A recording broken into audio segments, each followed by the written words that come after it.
Newswatch 16 is sponsored by your local Ford stores. Check out Ford's full lineup and build your new vehicle at buyfordnow.com today. From WNEP, the news station. This is Newswatch 16 at 6. Hundreds of rabbits taken from a home in poor condition. The overwhelming task for an animal shelter and its employees. It's our top story on Newswatch 16 at 6. Good evening, I'm Lisa Washington. And I'm Scott Schaefer. When a Lackawanna County humane officer was called to a home with rabbits in poor condition, it was a shock to find nearly 200 of them, all needing medical attention. Newswatch 16's Courtney Harrison joins us live in our newsroom with details. Courtney. Lisa and Scott, the folks at Griffin Pond Animal Shelter near Clark Summit are accustomed to jumping in and helping animals, especially in a hoarding situation. But they have never had a case that dealt with such a large number of rabbits. We didn't expect 200, so this was a big undertaking. Crates on top of crates filled with rabbits inside Griffin Pond Animal Shelter near Clark Summit. Lackawanna County Humane Officer Marcy Zeiler says she received a call regarding rabbits at a home in Covington Township. The estimate was 40 rabbits needing rescue, but that number quickly grew, overwhelming the staff at the shelter. We're at capacity as it is, so we don't really have space. So they're all set up in crates up in our community room. We ran out of crates. Zeiler says all of the rabbits taken from the home near Moscow are in bad shape. Some need more medical attention than others. Most of them are pretty thin, if not emaciated. A lot of them have eye issues. Some of them have ulcerated eyes. Some of them have eye infections. There was very strong ammonia, so we're dealing with some upper respiratory issues. Employees and volunteers at Griffin Pond have worked tirelessly over the past 24 hours to feed the animals and figure out how they're going to care for the nearly 200 rabbits and 1 guinea pig. All of these need vet care. They're all going to need spay and neuter, so it's going to be a gigantic financial undertaking for the shelter. Zeiler says the biggest hurdle in this case is they've never had to take on this many rabbits at one time, and they've reached out to other rescues to help. The biggest concern, besides the cost of care, is making sure the number of rabbits doesn't increase. We're working on just sexing everybody so that we're not continuing the issue, so we can get females with females, males with males. Zeiler says charges will be filed once the investigation is complete. Shelter officials are asking for rabbit cages or large wire dog cages, along with any rabbit supplies and donations. If you have experience with rabbits, you can apply to become a foster. We've included all the information on how you can help with this story on WNEP.com. Courtney Harrison, Newswatch 16, reporting live in the newsroom. Courtney, thank you very much. One person was killed in an overnight fire at a high-rise in Lackawanna County. A 72-year-old woman died when the fire tore through her apartment on Railroad Avenue in Peckville around 12:30 this morning.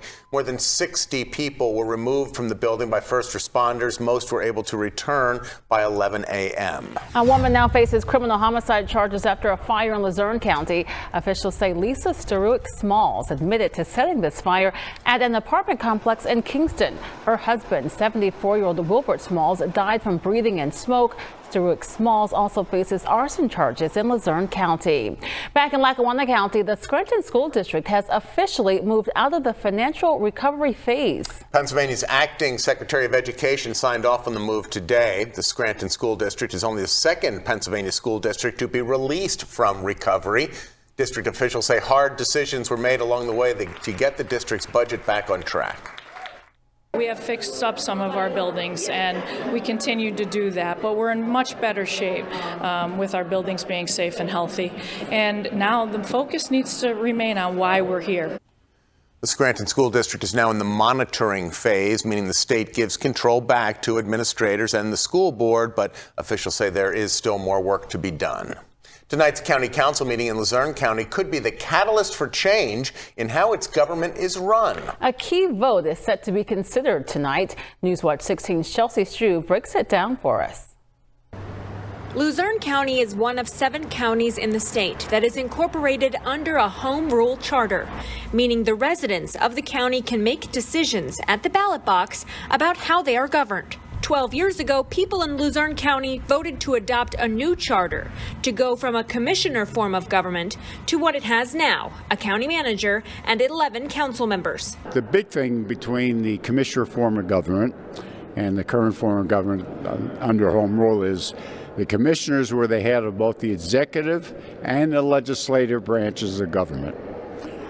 In this form of government, the manager is the head of the executive branch, and the council is the head of the legislative branch. Tonight, council is expected to vote about whether or not to start a process that could lead to the county going back to a commissioner form of government or changing it to something else. Well, I think there's several people who feel that the charter, and the way it's written, there are some deficiencies in the charter, and feel that it's necessary to have a study commission to look at that. But that doesn't mean any changes would happen anytime soon.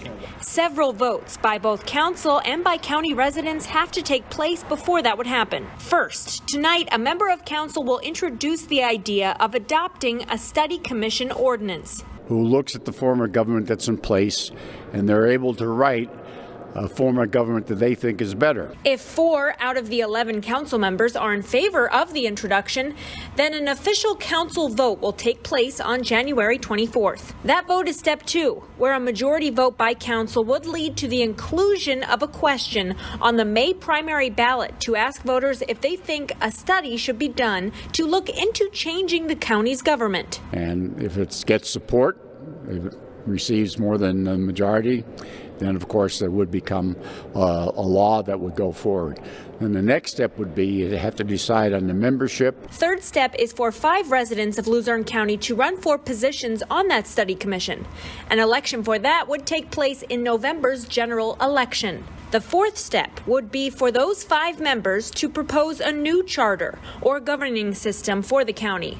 Then that would come to a vote as early as the May primary in 2024. Chelsea Strube, Newswatch 16, Luzerne County.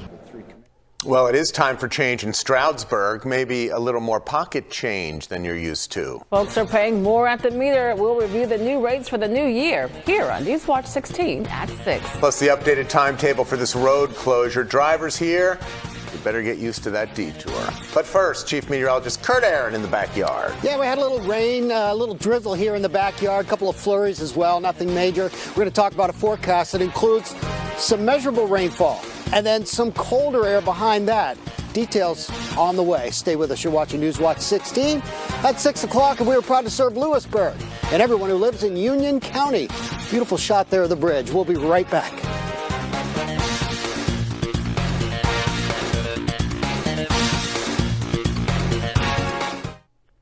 Stroudsburg is upping its parking rates, and not just for meters, but parking tickets, too. Newswatch 16's Amanda Eustace shows us how much more you're going to have to pay.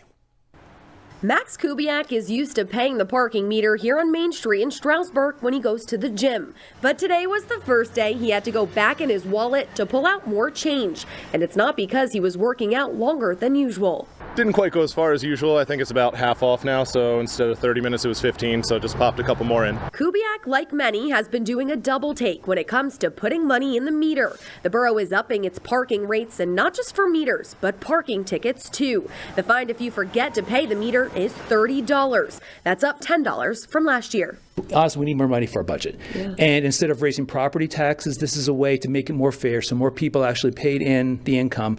And I think this will work out really well. Up until now, 50 cents would get you 1 hour of parking. But now it's going to take $1 to get you 1 hour of parking. And people here aren't happy about it. I have to put in how many quarters for 2 hours, right? 8 quarters, which I don't have on me. So it's going to be a problem. It's going to cut my, dining short. And yeah, it's really absurd.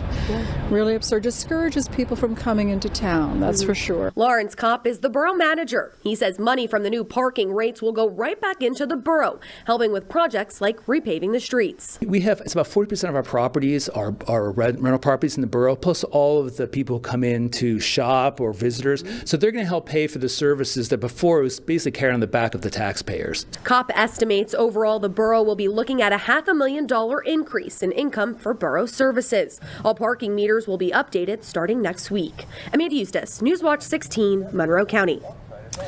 Stay Staying in the Poconos, it's going to be a bit longer until Route 611 between Delaware Water Gap and Portland reopens. This section of 611 has been closed since December 6th when heavy rains caused a rock slide.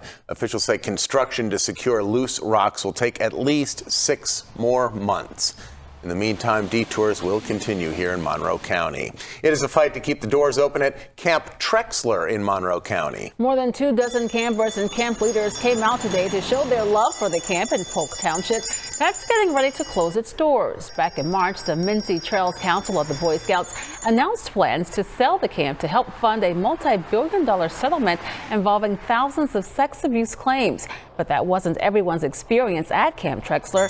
Hear from the people pushing to stop the sale. Coming up on News Watch 16 at 7. We are in for some weather changes later this week. Kurt Aaron rejoins us with your Storm Tracker 16 forecast. That is next at 6. Anytime you see news happening in your community, let us know. Just text the word TIP, T-I-P, to 570-826-1616. And Kurt, it wasn't especially cold today, just gray. Yeah, mid-30s here in this backyard. A few spots climbed into the low 40s. But that's about where we should be this time of the year. That light snow, we had those sprinkles as well. That's what we've seen here in the 16 backyard. Let me show you what it looks like. Big picture, the lower 48. I'm sure if you've been watching the news at all, you've been seeing all the flooding going on the West Coast. And you can see California there. Just from the north to the south, it's rain. And boy, do they have a lot of stuff going on there as far as watches and warnings. I mean, in the red there, you got winter storm warnings. The greens, these are all flood watches. The browns here, these are flash flood warnings that are going on. So many things happening with that storm system out there. For us and most of the lower 48, it's pretty quiet. We scan across the country and got a couple of, looks like light snow showers up there in the Dakotas, and sprinkles too. Outside of that, we had just those sprinkles, as Lisa mentioned, a couple of flurries around. That's what we have right now. So weather headlines, quiet weather for us at least. Above average temperatures continue, and we'll be looking at rain showers late this week, Thursday and Friday, and then colder behind that system for the weekend. So let's talk about temperatures now. Look at Lewisburg, still at 40. Williamsport, 38. Scranton right now is at 35. Pottsville also at 35. And we have mid-30s in the Poconos. Live look from our roof cam, showing the traffic nicely there. 81 north and southbound, 35. Temperature, high today, 37. So that's just a degree above our average high for this time of year. And we have a north breeze at 3 miles an hour. Now, we stay cloudy through the evening hours, but notice overnight we see some breaks in those clouds. But all in all, it's still going to be a colder night with more seasonable air. We're looking at overnight low should be 21. We're going to dip down to 25. There's our temperature trend. If you have any plans this evening, maybe you want to take the dog for a walk, or you got to run some errands, the weather's going to cooperate. No issues there. 25 will be the low in this backyard. Sunrise at 7:28 in your backyard. Honesdale's down to 24. Montrose 23. We got 25 in Hazleton. Williamsport, you're down to 28.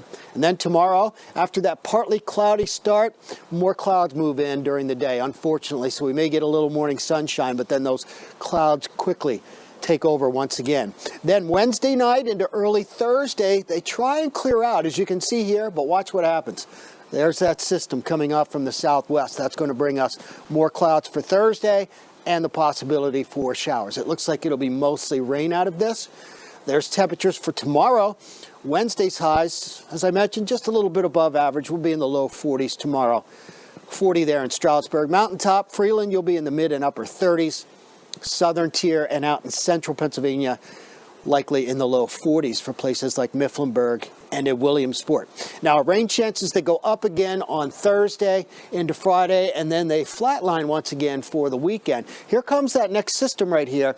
Notice we've talked about track many times. The track's a little bit more to the northwest. Then we're on the warmer underbelly of this system, and winds begin to pick up out of the southwest, and that influences temperatures as well. So we're going to see that, at least at this point, that's the way it's looking. So that would be mostly rain, and then as it pulls away, you can see winds come out of the north, and they change rain rain showers over to some snow showers. So notice what it does to our temperatures. Really gives them a push down there for the weekend after we get close to 50 degrees. Even with all the clouds and rain on Thursday, thanks to those winds coming out of the southwest, we'll end up with warmer temperatures. And then the weekend looks quiet, cold but quiet. Mid-30s where we should be, and a good deal of sunshine, both Saturday afternoon and Sunday afternoon.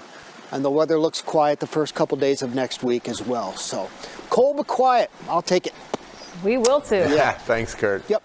It's been a slow start for the Bucknell basketball team. But the Bison are home this week, hoping for some magic at Sloika Pavilion. Ron's in next with the word from Lewisburg, here on Newswatch 16 at 6. Ron's in the newsroom talking Bucknell. The Bucknell Bison men's basketball team still searching for its first conference win this season. The Bison battle Loyola at home tomorrow. They've won 6 straight games. Comes down to making baskets, and as you can see at overtime, they struggled in this loss to Lafayette over the weekend. Didn't hit free throws either. 10 of 21 from the free throw line. Coach Davis says it starts with shooting and having confidence. They go back to the basics as they try to win tomorrow against Loyola. Well, I think confidence comes from the work you put in. Our guys are putting in work, and so they should still be confident. I know it's hard to say, but they should still be confident because we've done it. They've done it before. They're putting in the time, and so as long as we're taking good shots, it should go in. But if you or I had the answer to that question, it was the automatic way, we'd be very rich. Newman Regional Academy fighting to repeat as state champions. The Golden Knights have lost their last 2 games, but they're still 6-4. They play at Benton area on Thursday. Star guard Davion Hill says they go into every practice trying to be as intense as possible to be better. They want to make sure that they have the tight team chemistry that they need to succeed. They know that every opponent is going to give them their best shot after winning it all, and it all starts with defense. Everything. Zones, different type of zones, full-court presses, better man-to-man defense, everything to just go up against better teams, because coming off a state championship run, we definitely are going to have some tough teams down the stretch. The Steelers in an unfamiliar position, not in the playoffs. Head coach Mike Tomlin admitted he's focused on winning so much he didn't even realize he was getting ready for the offseason now. The Steelers finishing up some exit meetings to prepare to reset for 2023 after missing the playoffs. Now, they did beat the Browns in the last week of the season, but the Jets lost to the Dolphins, giving Miami that last playoff spot. The Steelers having their players meet with the staff to evaluate what they need to do to improve going into next season. Also figuring out some injury plans so that everyone is ready and healthy. Tomlin admitted things were very vanilla with rookie quarterback Kenny Pickett running the show, but he expects more fireworks next season in year number 2 with Pickett. What you saw from us was what was appropriate, particularly over the second half of the year in an effort to engineer victory. As we move forward, man, we're continually trying to get better and get better in all areas. And how does that shape and affect your personality?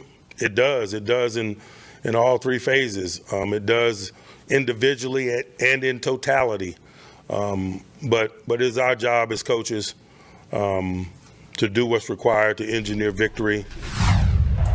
Well, only the final whistle could stop Georgia from pouring on all those points in the national championship game last night. The Bulldogs stopped TCU 65-7 to win back-to-back national titles. That's the biggest blowout win in bowl game history. Quarterback Stetson Bennett grateful to have so many weapons around him.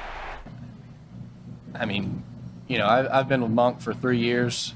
We brought back pretty much the entire core of our offense from last year, so we were all clicking. So, I don't know. We had a really good offense. It makes me proud, you know, of what I've accomplished. And if you see me in the streets like the Scranton swimming team, show some love. Taking Everybody Knows Ron picture. Put them all up on Facebook and Instagram. Everybody Knows Ron on both. Everybody needs a friend. All right, Ron. Well, winter isn't all that dark and gloomy. Mike Stevens shows us some proof of that. Winter has its moments, good and bad. A few on the brighter side coming up in the Photo Link Library.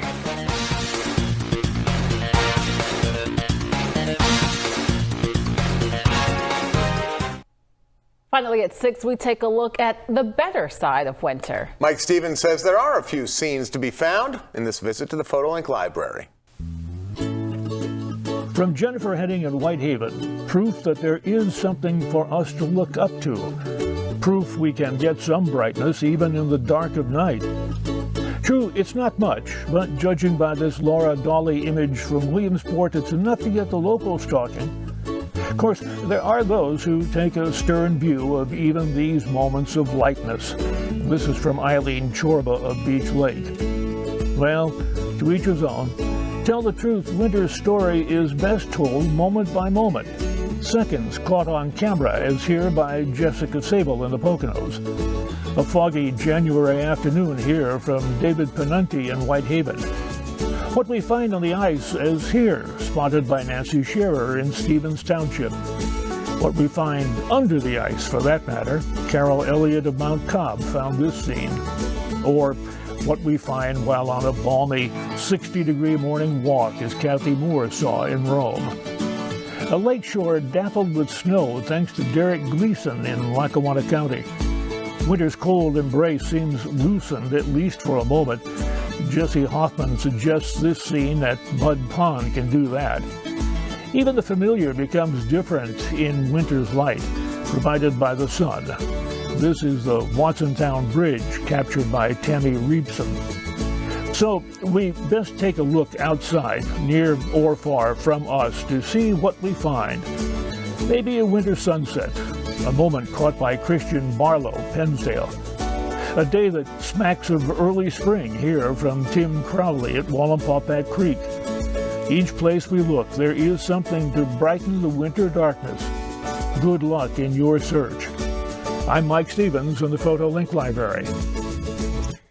That is Newswatch 16 at 6. Up next, World News Tonight with David Muir. Remember, Newswatch 16 is always on at WNEP.com, WNEP Plus on Roku and Fire TV, and on the WNEP app. We'll be back in 1/2 hour for Newswatch 16 at 7.